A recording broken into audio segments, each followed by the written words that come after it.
Everybody give them a big welcome and Never experienced before in air travel.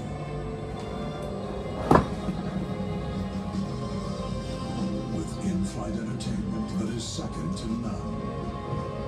And for our exclusive Mile High Club members, luxury that other airlines can only dream of. Introducing the future of air travel, Lynx Jet.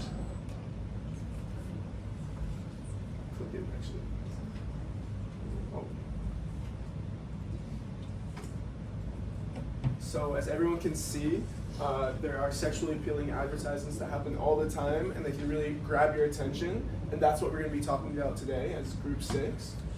So to introduce our team members, we first have,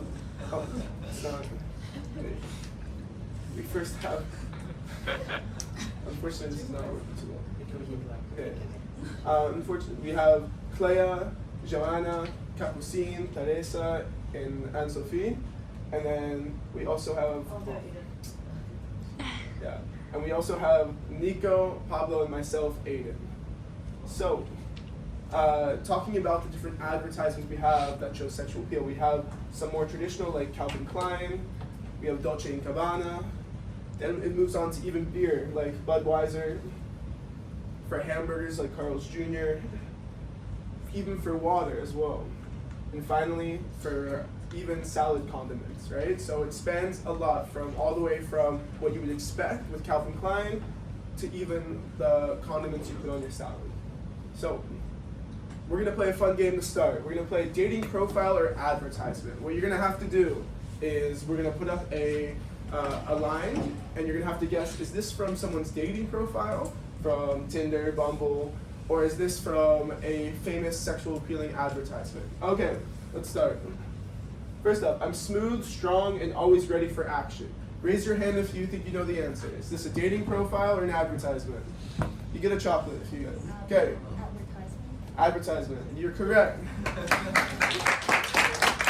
This is for a Gillette advertisement for razors. Right? Next one. I may look innocent, but I have a wild side. Get to know me, and you'll never look back. Anyone have a guess? Yep. Dating profile. You got it correct. Timothy Chalamet's real dating profile, by the way. Okay. Next up, looking for someone who can handle me. If that's you, let's make magic happen. Anyone? Yep. Dating profile? Again, our very own Pablo. You want to make the magic happen? Text him after class. Okay. Just one taste, and you'll be hooked forever. What do you guys think? Yep.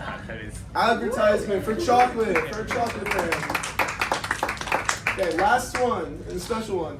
I'm sweet, a little spicy, and I know how to keep things interesting. Anyone have a guess? Anybody? Yep. Exactly, our very own Dr. Nine. Okay. Do you want it? So, now to some theories behind sexual appeal. So this big concept of sex sells is a very prevalent topic in marketing today.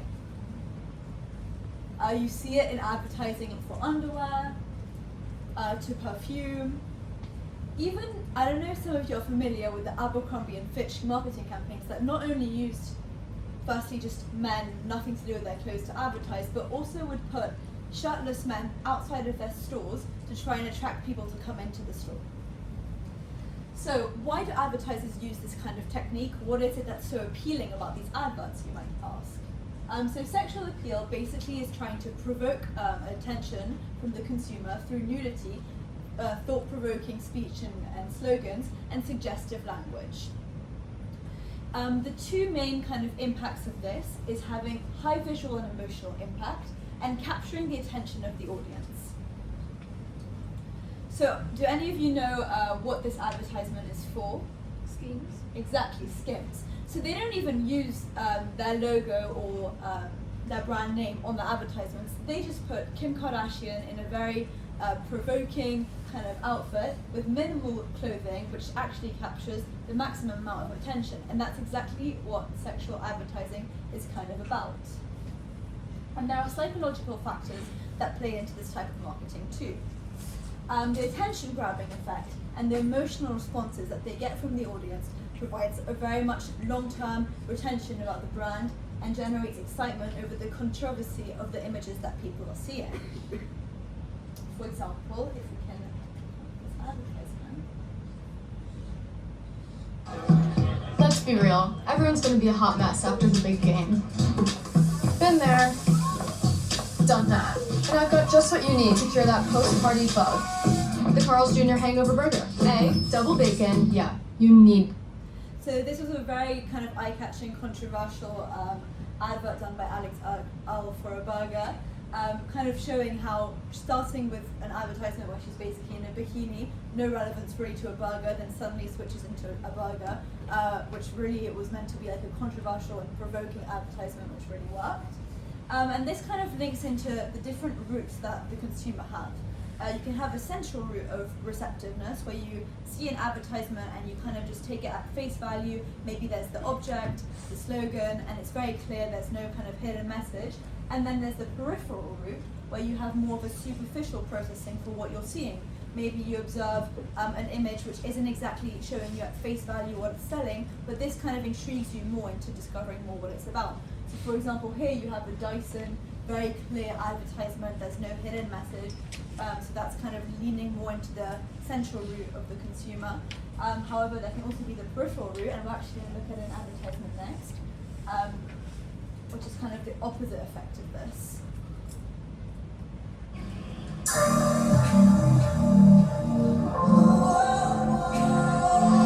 Got what you want, got what you need.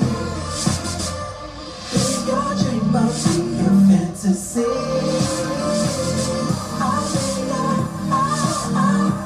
Sarah?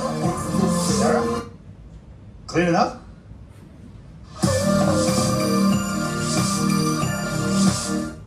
So as you can see, this is a much more kind of provoking and supposed to be humorous advertisement for the exact same product, but just tapping into different routes of the consumer. Okay, so let's look at consumer involvement and response. We have the definition, what is involvement? So involvement is the perceived personal relevance with the target concept. It means how connected the consumer is to the ad or product. And it is quite beneficial to look at the involvement, as it shows how motivated the consumer is to process the information of the ad. Now, we have two levels of involvement. We have the high level, high involvement consumer, and the low involvement consumer. As Claire mentioned, we have the elaboration likelihood model, in which the high involvement consumer takes the central route, which is when they have a deeper processing of the information, and the low involvement consumer takes the peripheral route, which is more the superficial processing. The high involvement consumer also focuses on a deeper cognition process, in which they focus on more the message arguments rather than the visuals. They also have a more accurate recall and recognition of information through the cognitive processing, and a higher attitude towards the brand due to their logical argumentation. Next, looking at the low involvement consumer, you could see that they focus more on the visual and emotional cues in the advertisement. They have and focus on less cognitive effort and are more into the impulse buying of the product. And of course, they have a more or a higher attitude and a higher purchase intent due to the emotional and visual cues. Now let's play a little game. Who's the target? We have 4 advertisements presented here of 4 fragrances with different brands. If somebody wants to let me know what target a consumer this first ad represents. Is it high involvement or low involvement? Get a chocolate. So we're looking at this first one. Yeah, I can have a guess. High involvement. Perfect. Women. Oh no. Okay, so a quick explanation. This is low involvement. You can see the sexual appeal. The attention is towards the pose and the clothing, and it looks at the sensory. It looks at the visual and emotional elements. So now to our next ad. Does anyone want to? Yes. High involvement. Correct. Okay. So here in this ad, you can see this is targeted towards high involvement consumers. This is because the fragrance here, or the product, is more in the foreground, and you can see that it's more addressed to brand quality and prestige. Now let's look at the third ad. Does anyone? Yes? Low involvement. Okay, again, this is targeted towards high involvement. Here, the product is again the central image, and it targets high involvement consumers, as the focus is more on the ingredients and on the product itself and the brand. And now coming to Gucci Guilty. Yes. Okay, again, this shows low involvement. It shows the sexual visual appeal. You can see that the focus is mainly on the chemistry between the two people rather than on the product itself. And this speaks to more low involvement consumers, as it targets the visual and emotional cues. Okay, so let's dive into the responses of the two types of consumers. Here we have the high involvement consumers, and they prefer non-sexual ads. This means they have a lower recall and they're more distracted by the sexual ads. They have a negative attitude and a lower purchase intent due to the relevance and substance of the ad. And this shows that sexual ads are less effective. So they show a higher attitude towards the ad, a higher attitude towards the brand, and a higher purchase intent more towards the non-sexual ads. And then looking at the low involvement consumer, they prefer the sexual ads. They have a stronger recall, they have a stronger affinity towards the brand, and a positive attitude. They have a higher purchase intent, and therefore a more routine response due to looking at the image and having these visual and emotional cues, and therefore sexual ads work best for them. They're more effective. And now we are going to look at a short video, which targets low involvement consumers.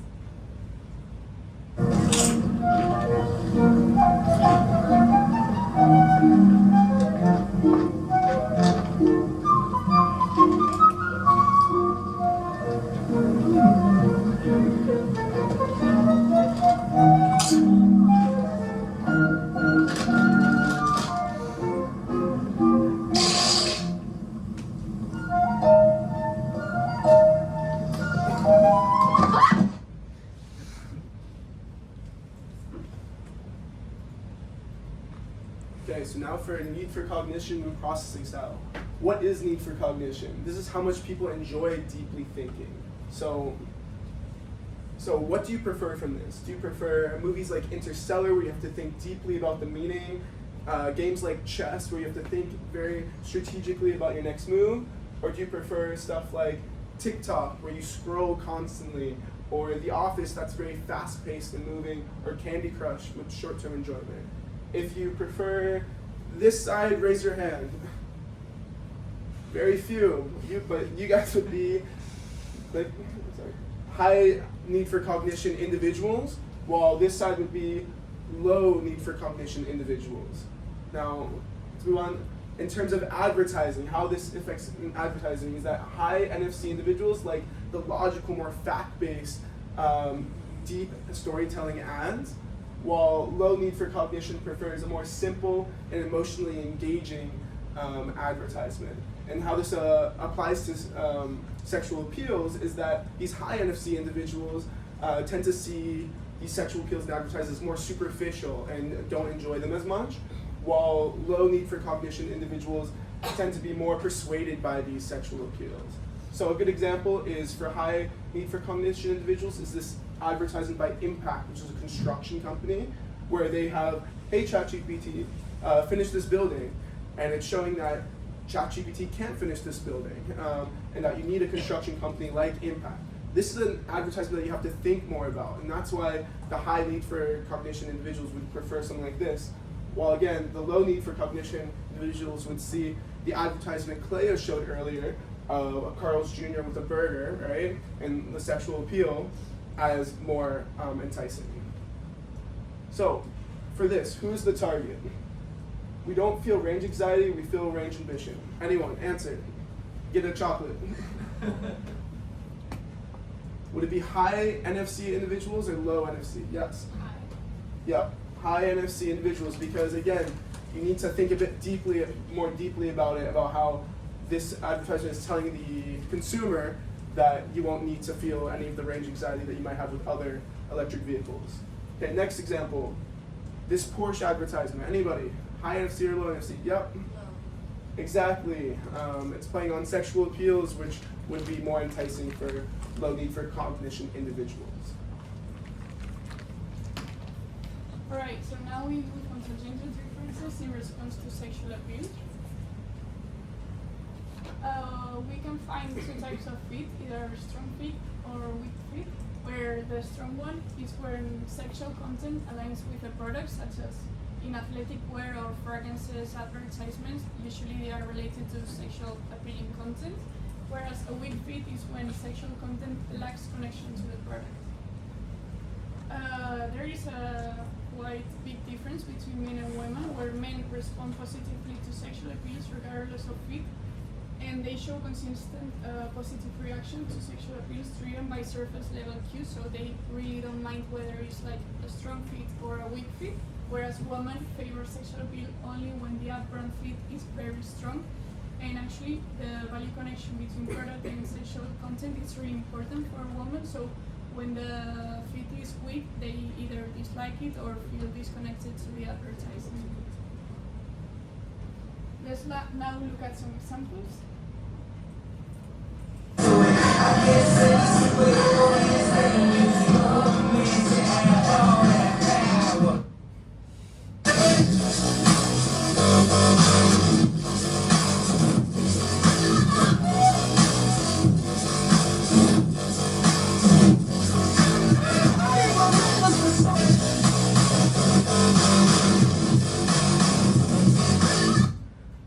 So here we can see how a perfume or like a heavy weight can be related to a strong fit, whereas if you show a cactus in an advertisement, you relate it to a weaker fit. So, Do you have a moment? Yeah, sure. Would you like to any of these products based on these two ads? we're asking her if she would buy any of those products. I think it's a little bit confusing trying to sell this product with the video. I don't see like an alignment with the product and the video you're doing. So I don't think so. Perfect. Thank you so much. Thank you. Good luck, guys. So basically, if you Wait. wanna sell, if you wanna sell a gym membership or something, you show a heavy weight or someone lifting weights. You don't show someone like showing a cactus because there's no alignment between the ad and the product. With this, we can see that the use of sexual appeals in advertising doesn't necessarily guarantee success. Its effectiveness largely depends on context and target audience. There are clear differences in how men and women respond to sexual charged advertisement. In this case, we see that the interviewed is a woman. Women evaluate the fit between the sexual appeal and the product. If the sexual content lacks a logical connection to the product, they are more likely to reject the ad or perceive it as inappropriate. However, if the interviewed would have been a man, he would have generally responded positively to sexual appeals, regardless of the level of fit with the product. This suggests that the advertisers can use more direct sexualization strategies when targeting male audience. Okay, so now I'm going to be talking about the ethical and cultural considerations that company must take into consideration when they use sexual appeal and why it can be controversial. So the first reason is that it objectifies people, and most often women, and that it can reinforce stereotypes because women are often portrayed as passive and men as dominant. So this is clearly shown in those two advertisements from Dolce & Gabbana and Tom Ford, where it reinforces the stereotype that women are passive objects for men. And actually both of these ads were banned in many countries because they received a lot of public backlash. Then the second reason is the psychological impacts that it can have, because it reinforces unrealistic beauty standards and it can harm self-esteem. For example, this Victoria's Secret Perfect Body campaign received a lot of backlash because it shows a very thin model with the tagline "Perfect Body." So it kind of promotes the idea that there's only one perfect body, and that it can have like a negative impact on self-esteem for people that don't look like those models. And another company that received backlash is Axe, because most of their ads show men putting on the deodorant and then women just chasing after them. So it kind of gives the idea that if any man just puts on the deodorant, then they'll be like, women will be more attracted to them, which sets kind of unrealistic expectations. And then the last reason is that sometimes sexual content is used inappropriately, so it can target the wrong audience.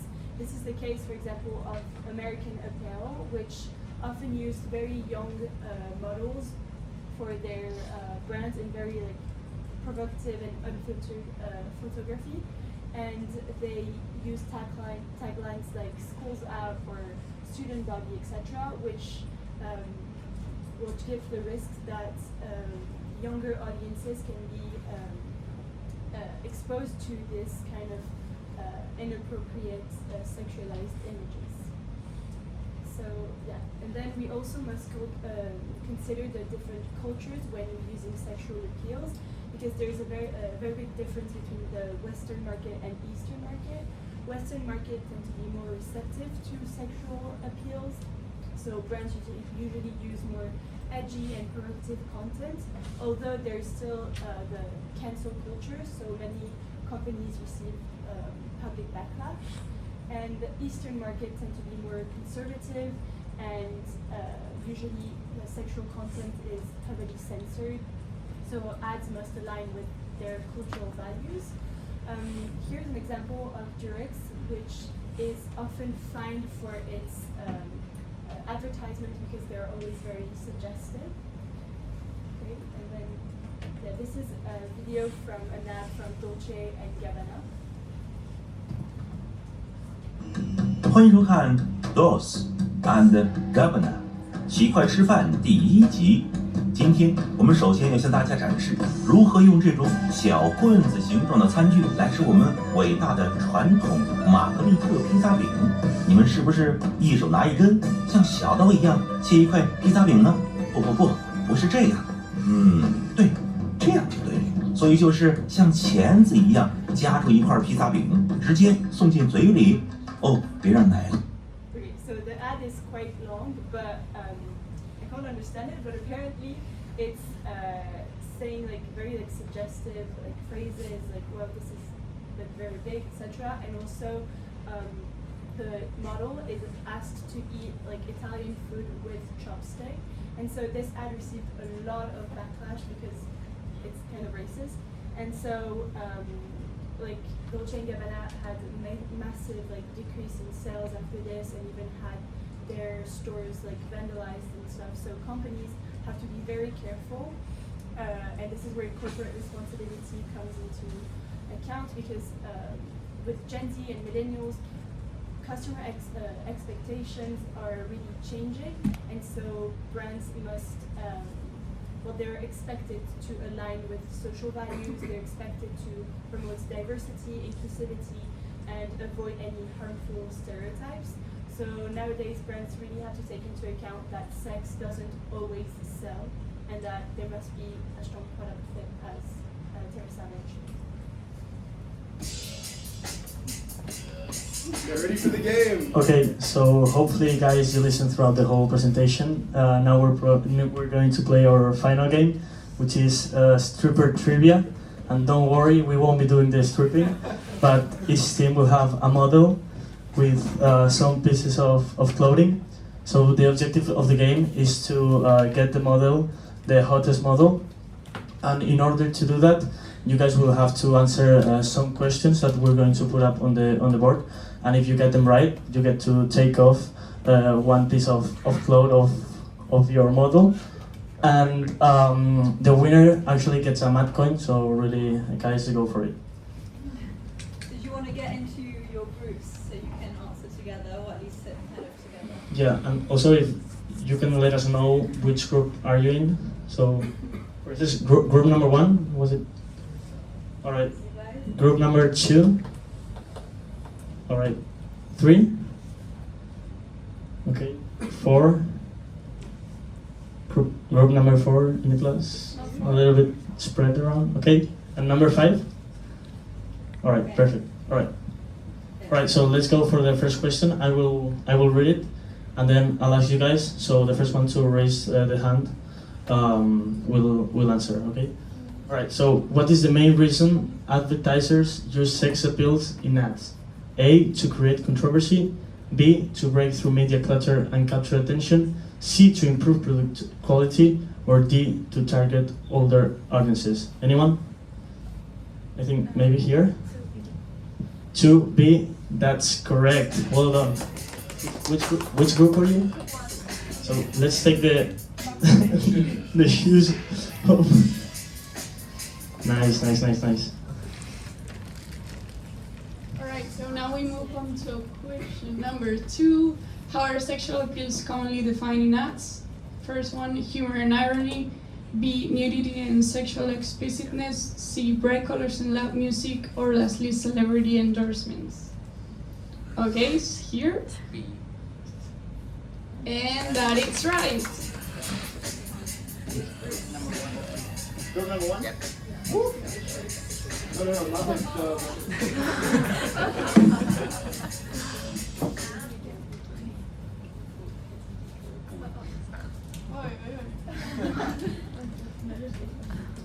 Right, third question. Which gender responds positively to sexual appeal regardless of product fit? Woman, men, both equally, or neither? Alright, over there. Men, that's correct, nice. Which group?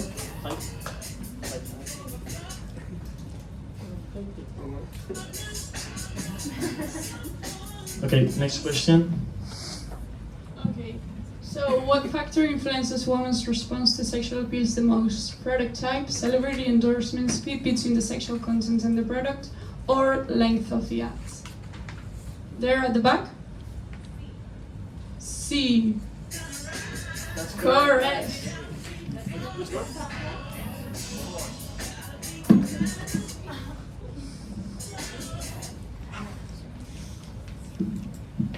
Okay, next question. What happens when there's a weak fit between the sexual appeal and the product for female audiences? A, increased purchase intention. B, positive brand perception. C, negative reactions and lower purchase intent. Or D, no impact. Yeah? C, nice, that's correct. Which group? 5?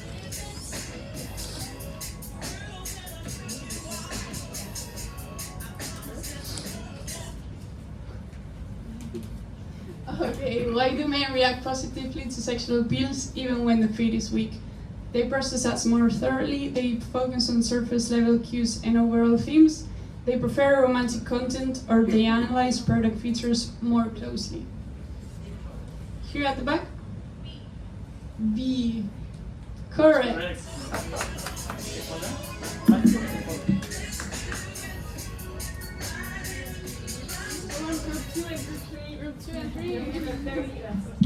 No sexual appeal at all. Hurry, guys. Alright, seventh question. What type of processing do women tend to use when evaluating ads? A, surface level processing. B, peripheral. C, rational. D, impulse processing. Alright? Nice, correct. Nice.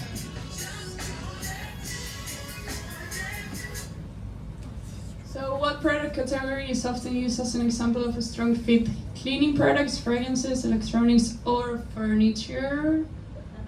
Who wants to answer? There at the back. Fragrances. We have a winner, no?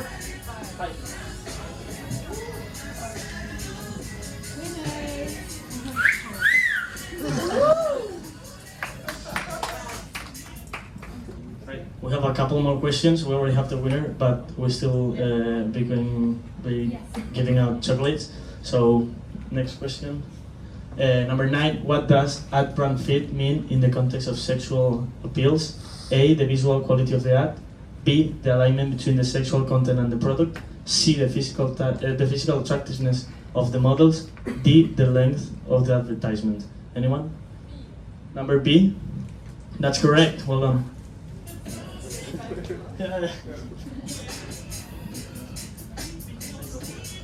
What does NFC stand for in the study? Need for clarity, need fashion concept, need for cognition, or non-fit consumer? Here at the front? C. Yes. That's right.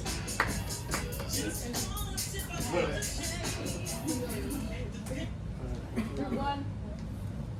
Woo!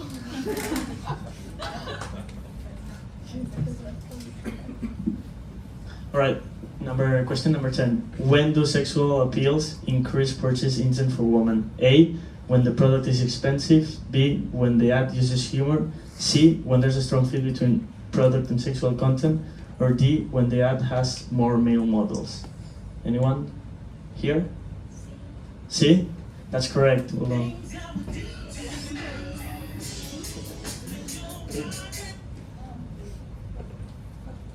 Right, so that's all for today. Thank you for listening. And also, if you have any questions, please. Hit one more. If you want.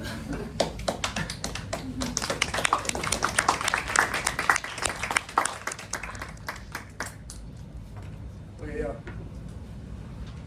Any questions? Okay, Q&A part. Anybody? Feel free. Yes. Do you guys know if there's any like generational differences between responses to like sexual ads? Like I know we talked about like gender differences and stuff like that, but like the older people respond more negatively to younger people, vice versa. You guys know? The studies from our paper didn't talk about age differences, but from the fact that there's been a shift from, let's say, even the early 2000s to today, with less and less risque sexual appealing advertising happening, I think we could probably infer that it's less accepted now than in the past with previous generations. And so also, I think there's a factor about media being more controlled now. Like, there's less exposure to these kind of advertisements because it's just more controlled. So definitely younger generations are experiencing less of the kind of controversial advertisements that you saw in the previous ads. yeah, many of the examples are from 10 plus years ago. But also some current, that Carl's Jr. advertisement was this year actually. So, any more questions?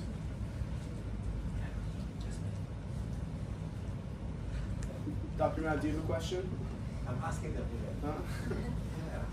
Yeah. Persuade them to ask questions. You can say, come on, everybody. You get a chocolate if you ask a question. Or if you guys have seen any ads that you think are like this kind of thing that we didn't mention, maybe, I don't know. Anna.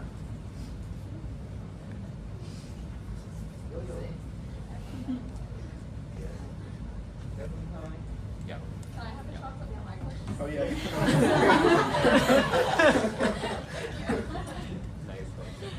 Okay, next question gets 2 chocolate.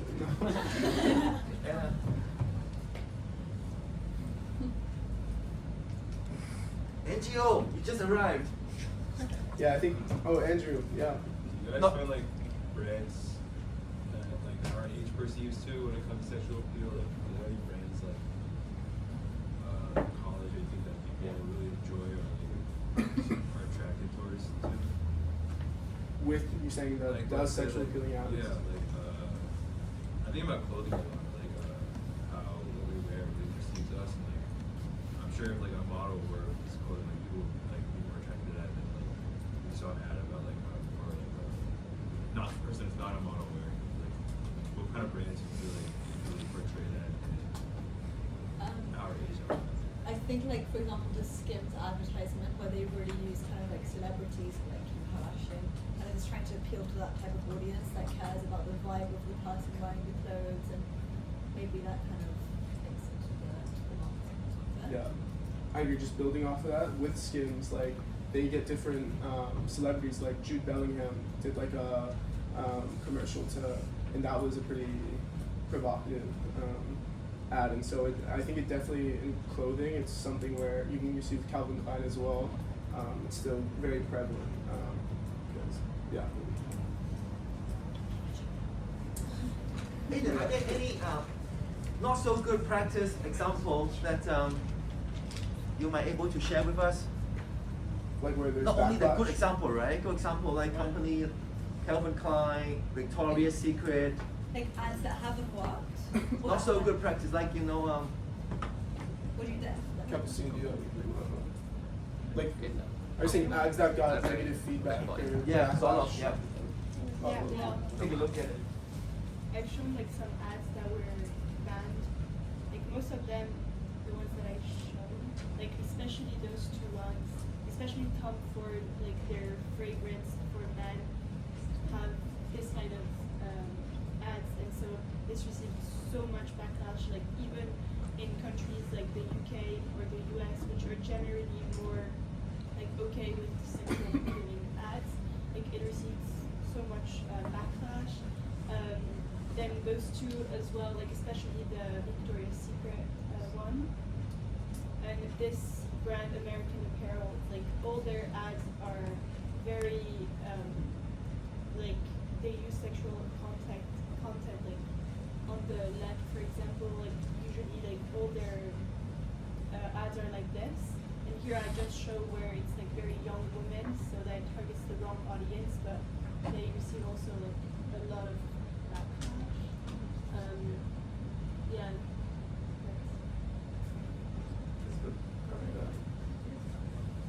Okay, everybody okay? Or sure? If that's the case, once again, thank you.